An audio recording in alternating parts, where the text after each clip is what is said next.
I've come to find out that one of the best techniques for getting a lot of friends together for an amazing trip is to center it around an event like a music festival. So in this case, a 4-day music and arts festival called Envision is what brought a big crew of my favorite people from all over the Americas to Costa Rica. So the fun started Saturday morning in the Fort Lauderdale airport where my friend Logan and I flew out of.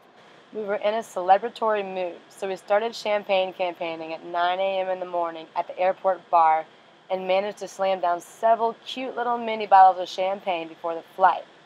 It seemed like a good idea at the time until our mid-flight hangover started to kick in, and it became very evident why Spirit airline flights are so cheap.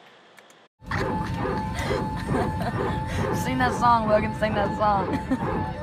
Ooh, let the toes up. Eventually, after several delays, we made it to San Jose, Costa Rica, and made our way to Gaudi's Backpackers Hostel, where we would be meeting up with my brother Chap and his girlfriend Colleen. We explored a few nearby bars and went to a Brazilian steakhouse for dinner. The next day, we were up bright and early to go whitewater rafting on the Pacuare River, which is said to be one of the top 10 most scenic rivers in the world. The rafting company we used was called Exploradores. They picked us up directly from our hostel and drove us to the starting point of the trip, which was about a 2-hour drive from San Jose. We spent about 3 hours on the water, and a delicious breakfast and lunch were included. It costed $99 per person and was worth every penny. The next day, which was Monday, I made my way to Uvita, which is the town where Envision Festival was located. I volunteered for the festival, and my first shift started that afternoon. What up, homies? I'm here at the Envision Cafe kitchen, staff kitchen with all the Envision volunteers. Volunteering for Envision was a great experience. It's such an amazing festival that I was stoked to be a part of it in some way. This year, I worked for the staff kitchen. We prepared and served meals to all of the people who were working around the clock to make Envision happen. My fellow volunteers were from all over the world, and despite long hours in the tropical heat and working around the clock, everyone was in high spirits and extremely appreciative. There was a lot of good energy and smiles. We had a good time back there. By Thursday, all of my friends had arrived, and we checked into our rental house and got geared up for Envision. We decided to rent a house because camping in a tropical environment is pretty intense. So for the next 4 days, we were in full-on party mode. Our routine went something like this. Kick it at the house for sunset, get ready, rage Envision all night, go home, party more, sleep all day, and do it all over again. I don't know, Shadow Puppets made these noises, but that's cool, right? Shadow puppets are way cooler in Costa Rica. It's not butterfly. They're way cooler. Do they speak Spanish? Do Shadow Puppets speak Spanish? Yeah, fuego!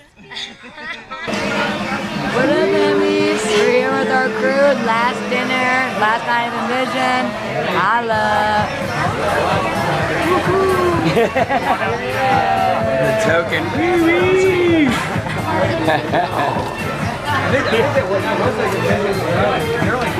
No photos! I've been to a lot of festivals, but Envision is without a doubt one of my favorites. Check out my Envision Festival recap video and blog for a lot more details. Although the festival ended on Monday morning, a lot of people stuck around Costa Rica and continued traveling and, of course, partying. Playa Dominical is a sick little beach town very close to Envision, and hordes of people flocked there afterward, including ourselves. There was a lot more beach sessions to be had, a lot more people to meet, a lot more basil margaritas to drink, and a lot of places to explore. Hello!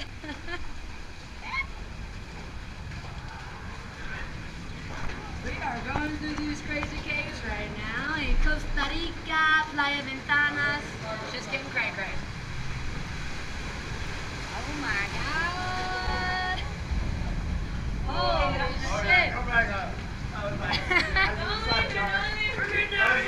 was like darkness. So we took full advantage of all of these things until they got the best of us.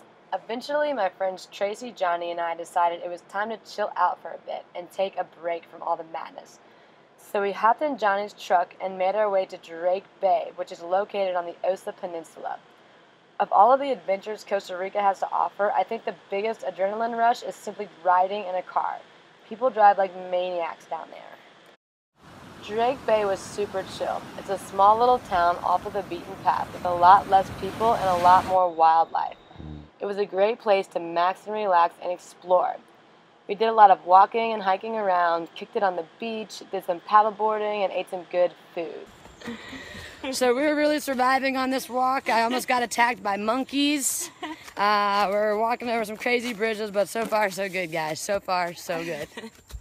After 3 nights, we returned to Dominical, which had calmed down a lot since we had been there, and that's where I stayed for the remainder of the trip. I was able to connect with some Canadian friends who were still around, and we did a lot more chilling on the beach, in town, at their dope villa, and enjoyed a few more sunsets before heading back to the US of A.